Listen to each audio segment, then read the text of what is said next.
what happens in the end of an election is everyone sifts through the data and they come up with their perfect, their plan based on, well, this worked and with this group and we got attack here and there.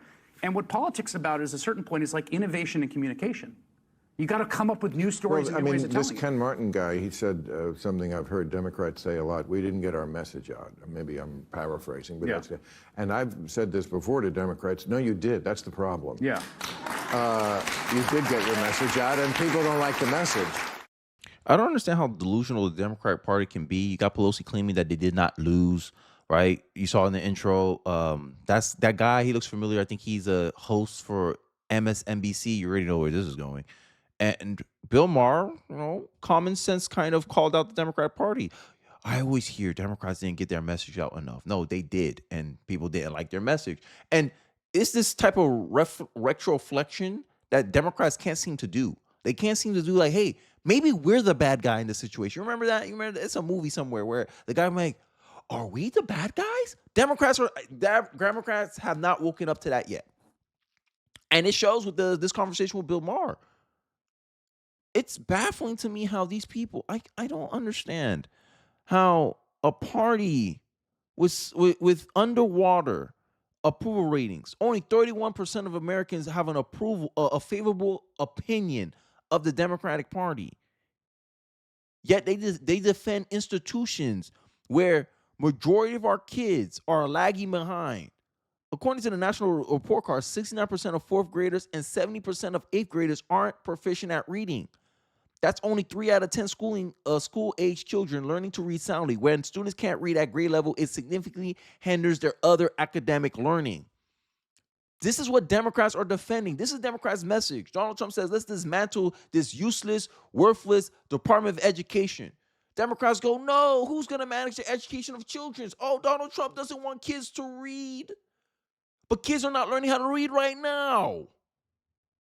At least we'll say $850 billion. Like, if I didn't want kids to read, we don't need to spend $850 billion for kids not to read, for kids not to learn how to read, to teach kids how to be activists, to teach kids to be political. All these young kids, they know all the political jargons, all the political slogans, anti-racism, anti-social, all this crap. They know all this political crap. They know all the CRT crap, but they don't know how to read. That's a good education managed by the Democratic Party. That's what the Democratic Party wants $850 billion to be spent on. Our kids to be activists instead of being practical, skilled, and competent. And when Republicans come in and say, let's dismantle this thing.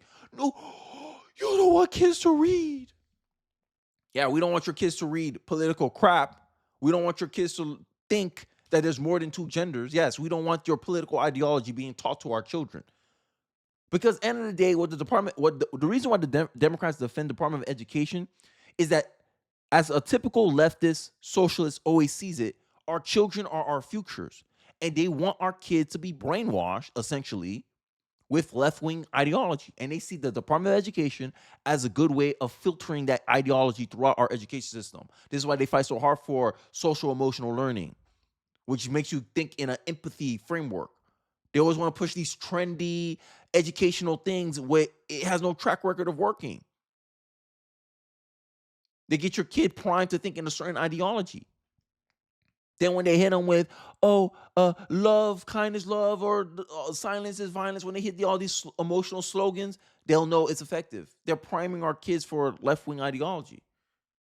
If you look at college education, majority of it is dominated by left-wing people. How is the education system ran 90% by a Democrat? Why what leftist organizations, like left-wing ideologues? Make it make sense.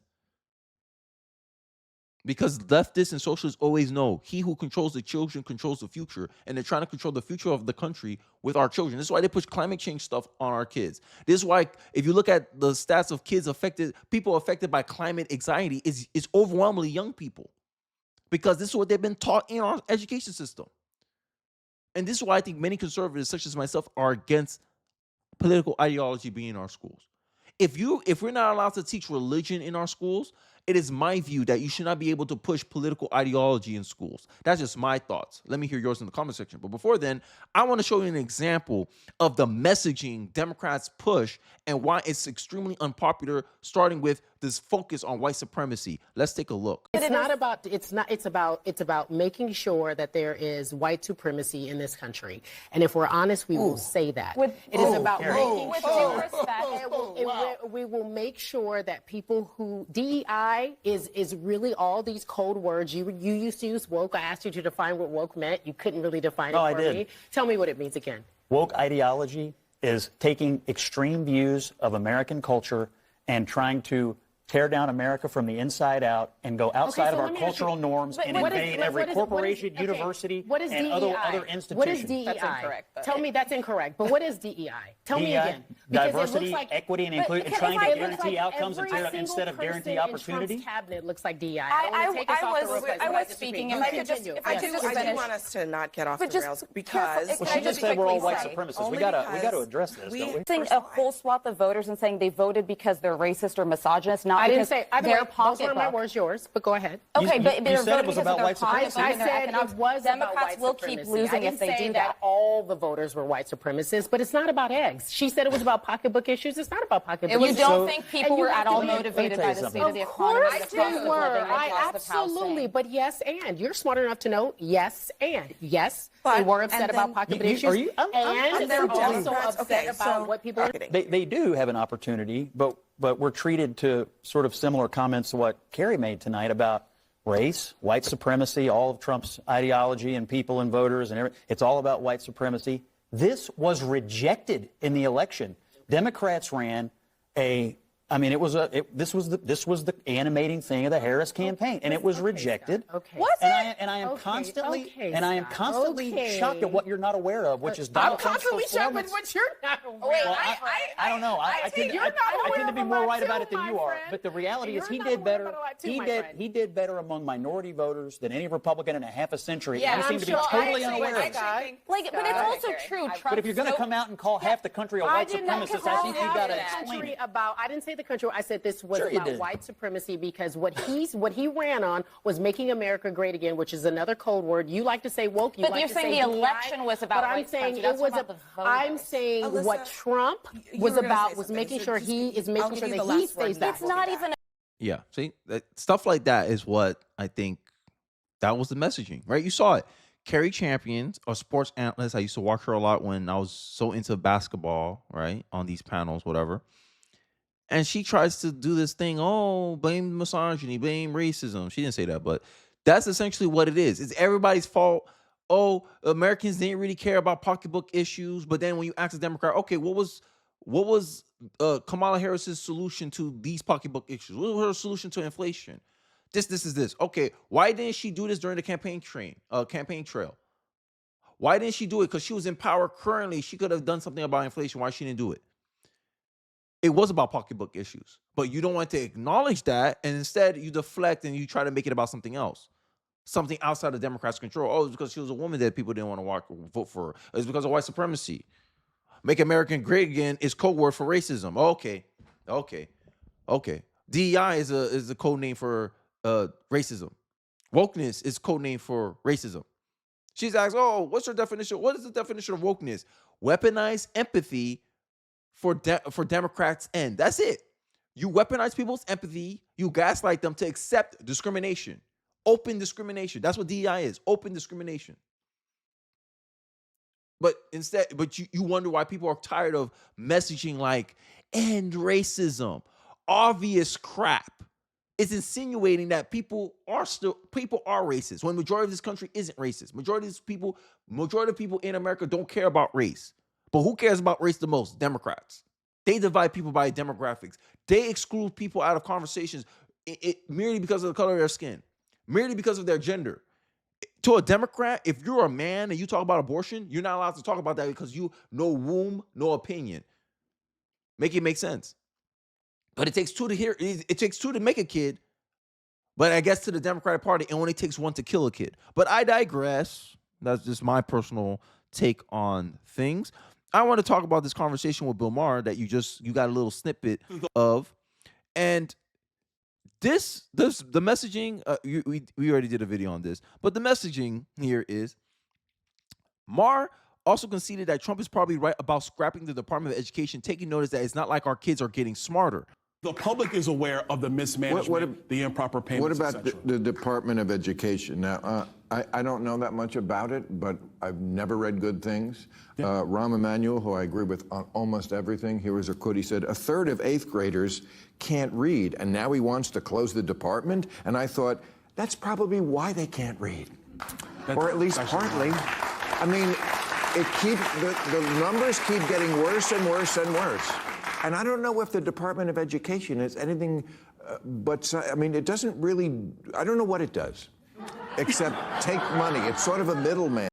Oh, like I said, Democrats are not screaming that, oh, we're going to have bad outcomes if we remove the Department of Education. I talk about the history of the Department of Education. Before the Department of Education was created, we had the best, if not the #1 education system in the world in the 1970s before the Department of Education was created. Then Jimmy Carter came, created the Department of Education, and since then our education has been on the decline, because the point of the Department of Education wasn't to make our education better, wasn't to maintain standards and you make it unilateral across the nation. The point of the Department of Education, in my estimation, is to manage education, where you can put left-wing indoctrination stuff, you can put your beliefs, your ideologies, and you can make it a requirement, rubber stamped by the government, to be taught in schools around the world, around the nation, sorry.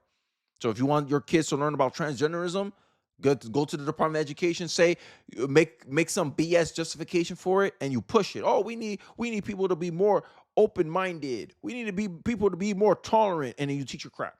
1619, revisionist history. Oh, we need to teach people the history of slavery in this country. That's the pretext, and in reality, you're shoving down kids' throat a revisionist history.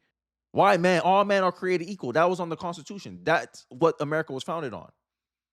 And now you got DEI coming on there challenging that notion. All men are created equal. Oh, no, some men aren't created equal. Look at black people. They're not equal to white people. This is why we have to discriminate in their favor. This is the message of DEI. And this is why a lot of Americans don't like DEI. But Democrats, y'all don't want to wake up? Okay, don't wake up. Stay sleeping. Stay sleepwalking. And it doesn't like run classrooms or do stuff like that. I don't think it makes policy. So where are you on something like that? I think that the Department of Education has to essentially be closed. A lot of the authorities got to get sent back to the states. The dollars we appropriate actually need to go directly into the hands of parents so that they can use those resources in their states and in their communities to find the best outcome for their children. When the Department of Ed was created in 1977, our reading scores and math scores for kids 4th and 8th grade were higher than they are today. So it's not worked. I mean, I read this, I'm stealing this from Nellie Bowles' column, but in the Michigan, the contract from the teachers union says, you cannot be fired for getting caught drunk as a teacher until you do it for a 5th time. What? Yeah, the first 4 times, you're good. They didn't take the Pete Hegseth vow. Counseling. No, take your job with Pete Hegseth, I guess. But you get the sense. A lot of these people, Department of Education, it's not working in the favor of parents. It's not working. It doesn't have the parents' best interest at heart, right? And this is the type of crap that people are just tired of. This is the type of crap people are tired of. Like, you want to feign, oh, we want to protect our kids, we don't do all this stuff, but you have stuff in the contract that detrimentally hurt your kids. What do you mean a teacher can't be fired if they caught drunk on the job? But y'all want to make a hoopla about Pete Hegseth possibly drinking on the job, but he didn't drink on the job. You have no evidence of that. But, Democrats rather believe anonymous accusations if it benefits a political agenda, right? Like this messaging is why I think a lot of Democrats are coming across, a lot of leftists, liberals, progressives are coming off tone deaf, is because you're saying stuff that is not true anymore. Yeah. I noticed that at the Super Bowl, there, for the first time in, I think, 4 years now, the Trump administration is making them take away "End Racism," which they had written in the end zone, right? And when why? It just seems silly. I mean, to do it or not to do it? Why get rid of it? Oh, I could tell you why. I know, but it's just like you're because it was stupid to begin with. Yeah, but it's let me ask you, who's it for? And if you're a racist and you see end racism in the end zone, you're going to stop being a racist? But the sentiment is these See, and this is the fake virtue that I'm talking about. Like, you want to look good and not actually do good. Like, you want to waste time on things that are like very superficial. Like, for what? For your self-esteem. And a lot of these messaging, in my view, in my opinion, it's for white liberal women. Like, I see this need to seem good, to seem virtuous, to show virtue, I see it a lot with white liberal women. Like, they love to prove, oh, I'm not racist, I'm an ally, I'm this. It's like this is their cause, right? They love this emotional appeal, and it doesn't really do anything. Let's worry about substance. Let's worry about things that's actually a problem. No, you want to focus on feelings, and that's what this end racist stuff proves. And to us, it comes across preachy. We're like, yo, we know this stuff already. You know, when your parents repeat themselves like 200th time for the last year, and you're like, I know. That's how the Democratic women are coming across. That's how the Democratic messaging is coming across, now that I'm thinking about it. basically like, don't be an asshole. But I think it's an asshole to nag us during a football game about something that doesn't change anything or any. If I'm not a racist and I see it, it doesn't matter. And if I am a racist, it's going to make me more of a racist. Like, I think if you write "don't be an asshole" in the end zone, everybody will agree with that.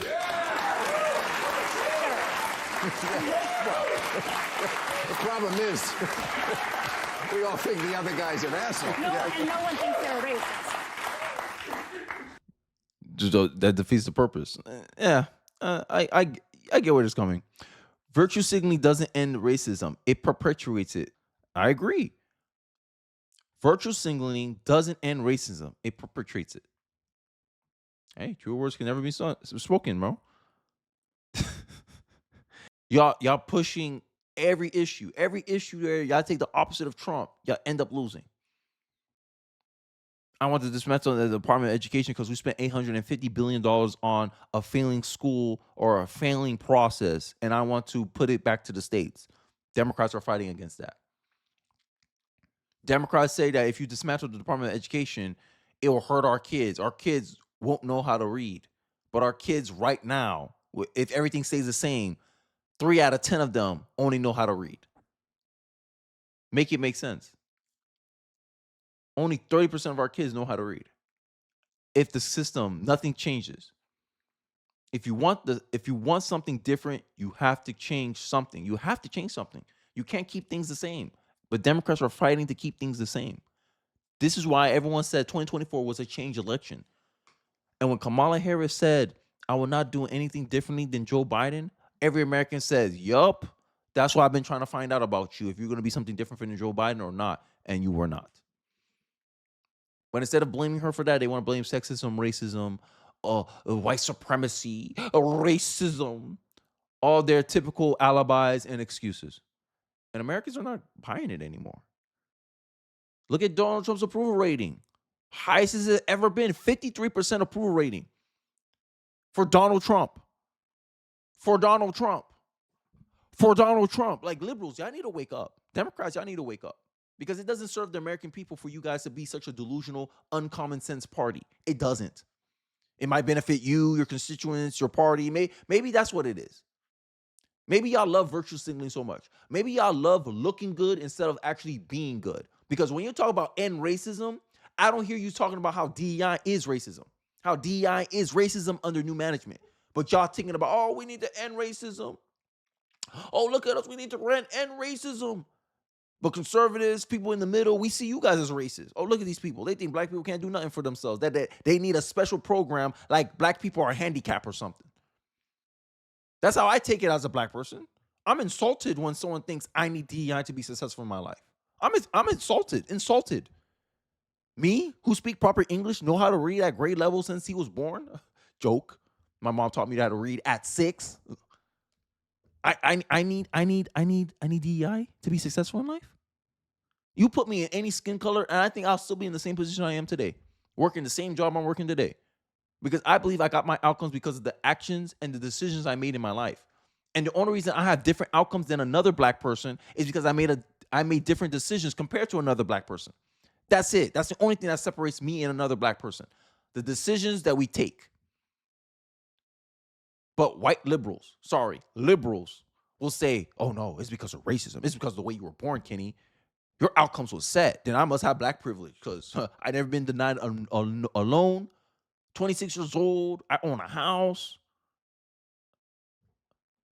All because I made different decisions. I was responsible with my money, good credit score, low debt to income ratio because I don't have student loan debt. I'm Gucci.